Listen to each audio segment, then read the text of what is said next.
Okay, we are on with Amanda Lederle here. Okay, the introduction.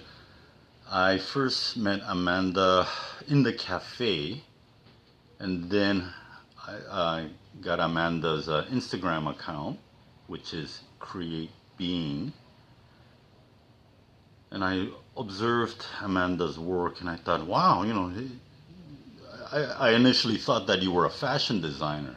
But after having spoken to you over the telephone, you clarified it. So I thought, yeah, the type of business that you have is very interesting. Okay, Amanda, please tell us a little bit about yourself growing up. Like, where did you grow up and how did you grow up and so on? Sure. So I grew up in Toronto, and pretty much in like Scarborough, North York area. And I grew up as an only child and lived with my grandparents and my parents. Okay. Well, what was your education? I went to school at Brock University for film studies. Or what inspired what inspired you to study film? I was really interested in how film production, or how films were even made. I was really fascinated by how people wanted to tell stories and all of the different pieces and the people that came together to create this generally 2-hour film, and was really fascinated by lighting and like the choices, like why someone would choose to show this angle through the storyline or through this perspective, or like I said, or even like the lighting, like why they chose those things to create the story that they wanted to tell. Mm-hmm.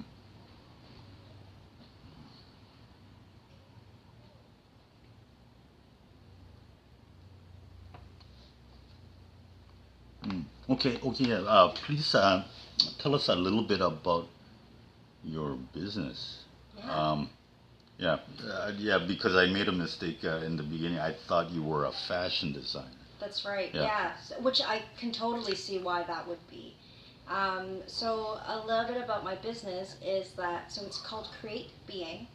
And what I do as an artist is I work one-on-one with people to collaborate, and they share their mental health story with me, and we create something, part of a digital art. I create the art, and then it gets printed on home decor items, stationery, or apparel. And that way they can wear and use this thing that represents their story in their everyday life, where they get to see it on their walls at home and honor their journey in a different way.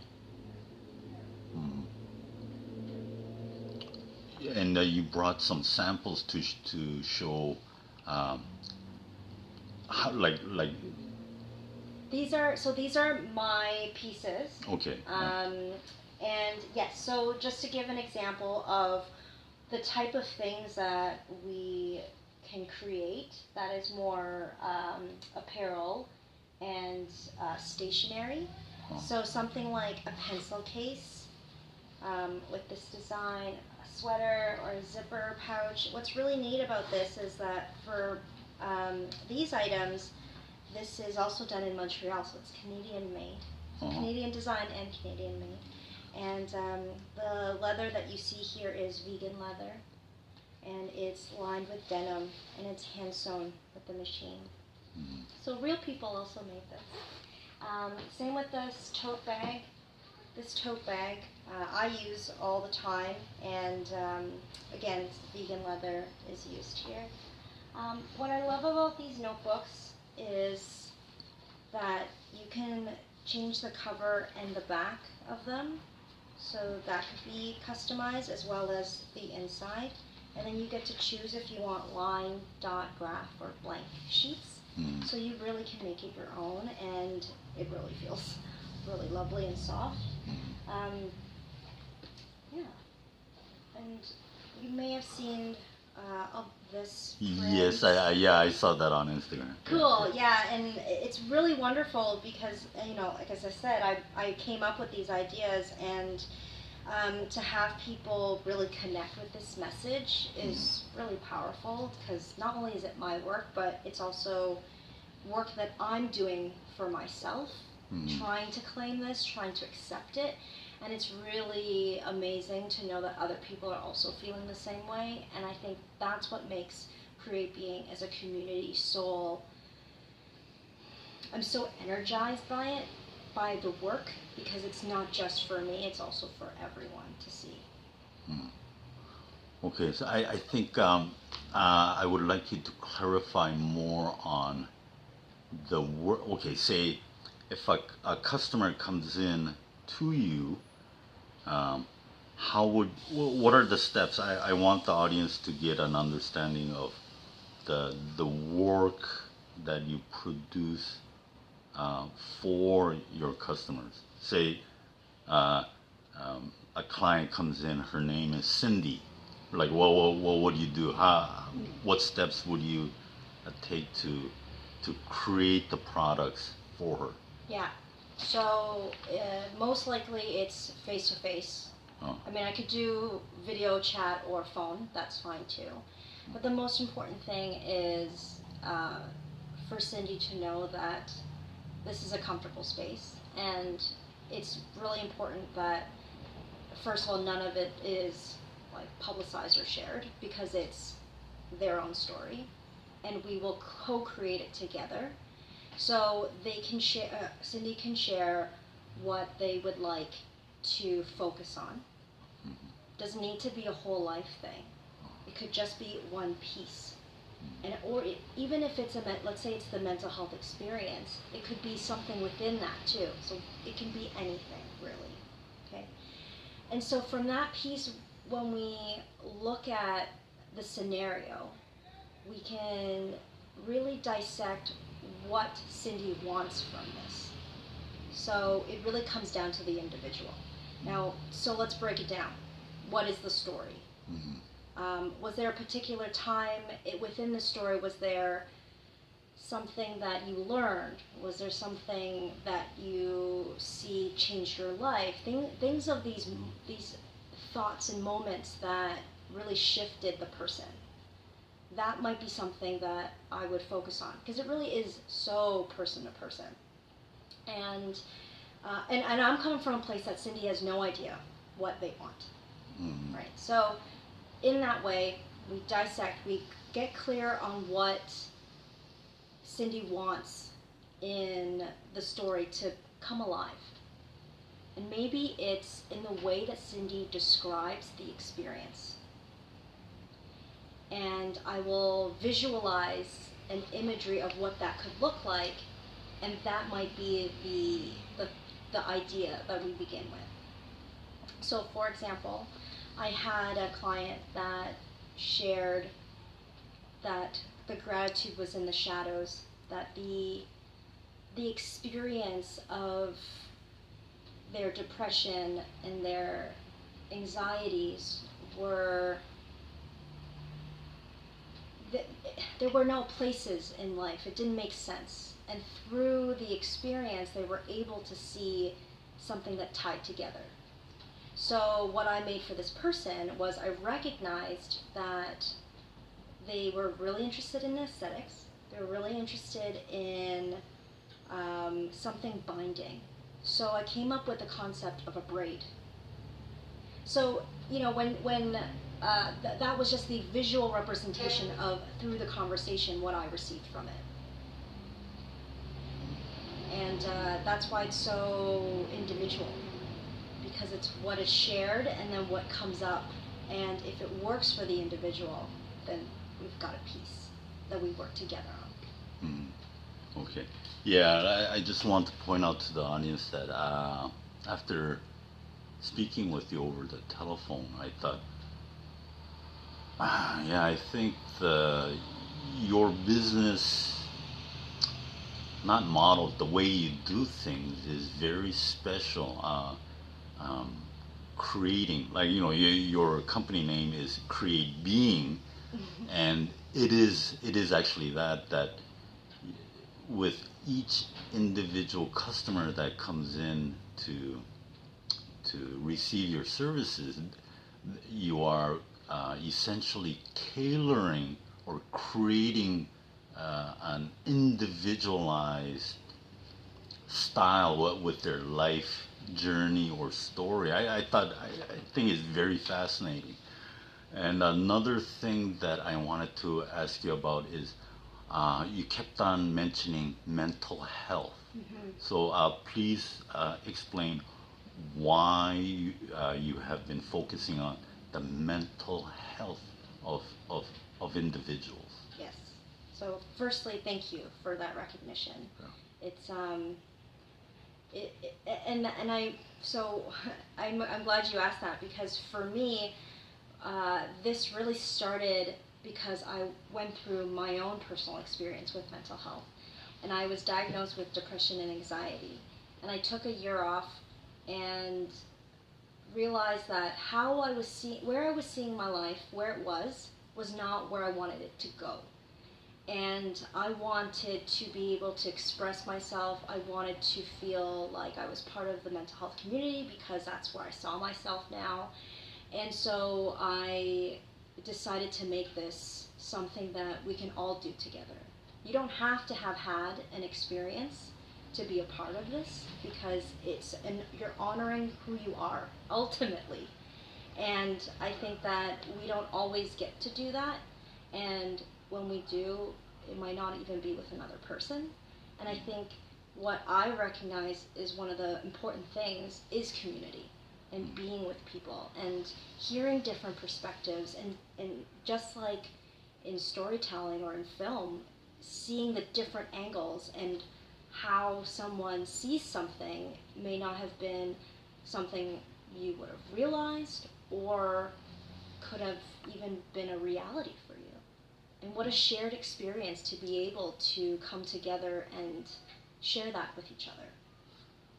Okay, usually I don't do this, but I'm going to insert myself in this. I believe that almost everybody in this world suffers from mental health issues these days. And like my interviews with Dr. Ken Fung, performed every Thursday. Yeah, I think it's true. Like almost everybody in this world suffers from mental health issues these days. The pressure, it's the societal pressure, money pressures, whatever. Okay, I to keep focused. Okay, now your future endeavors. You have been doing this type of work, and how long have you been doing this?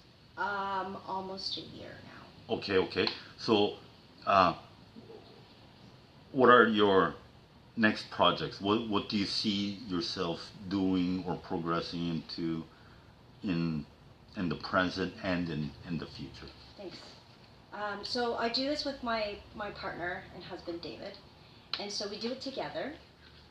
And so I'm not alone in this. And our goal for this year is to do more community engagements. So that includes workshops, that includes being out in the community, because we just want to connect with people and we want to expand. We have different ideas, but right now we have a workshop coming up for Staple Studios. We have one coming up with Cam H. We have some youth organizations we've connected with, so that's coming up. In addition, we also have a calendar that we've been putting out for the year, and I update it every month, and it's like $20 to free events in Toronto. We try to keep it low because we want to make it accessible, so I really look for $0 ones, and I put it on the calendar for people to go to, and it's everything in the same theme of creativity and mental health for self-expression. Yes.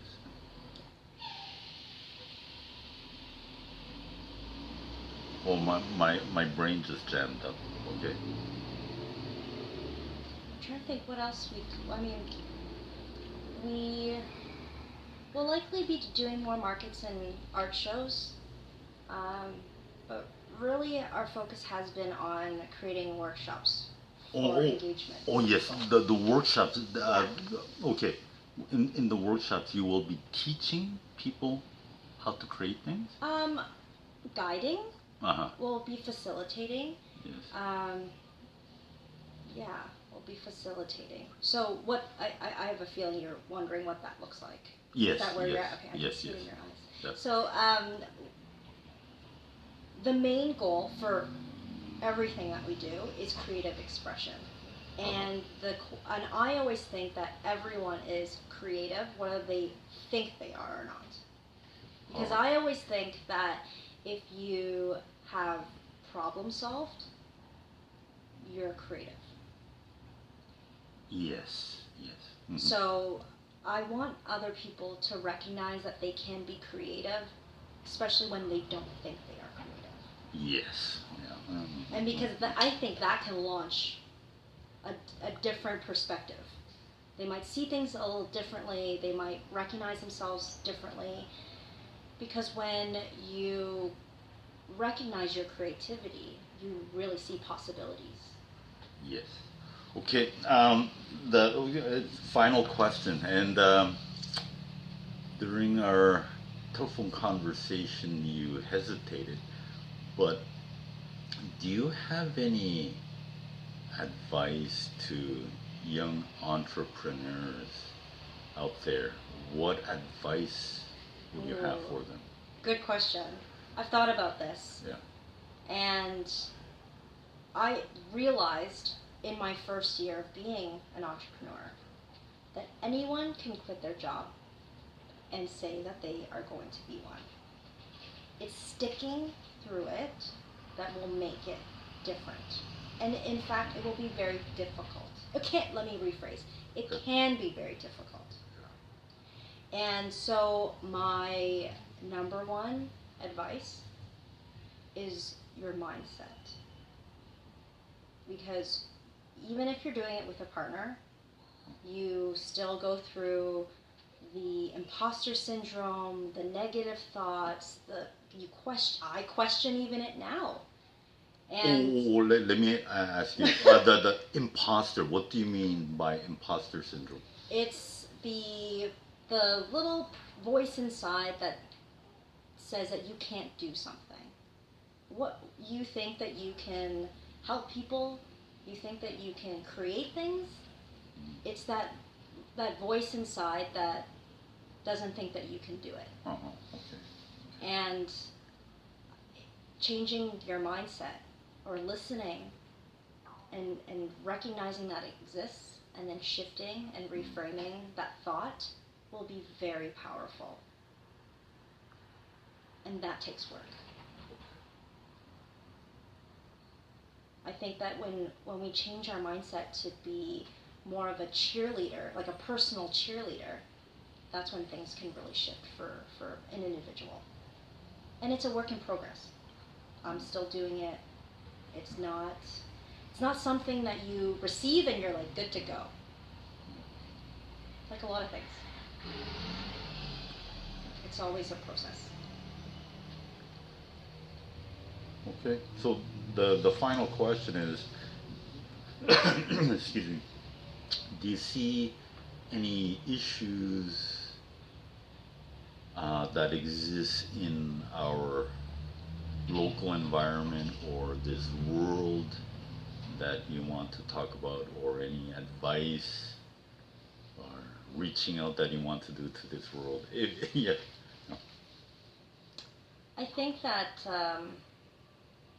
not in this moment, because what I do every day with Create Being is just trying to do that, which is to reach out to people, let them know that they're not alone, and that expressing themselves in whatever form creatively can be very, I don't want to use the word therapeutic, but it can be very beneficial to their mental health. And I think that when people feel expressed, and in my way I'm doing it creatively, like through art and design, but I think that when people feel expressed, they feel expanded. And when you feel expansion, you feel possibility, greatness, whatever that can be. So when I, just going back, another example, instead of being design and artistic, maybe it's in movement. Maybe you're a dancer. Maybe you use an instrument to have that flow through and you feel that expansion. Whatever that may be. Yeah, I think that's it. Great, thank you. Okay, thank you. Thank you, Amanda. Thank okay. you.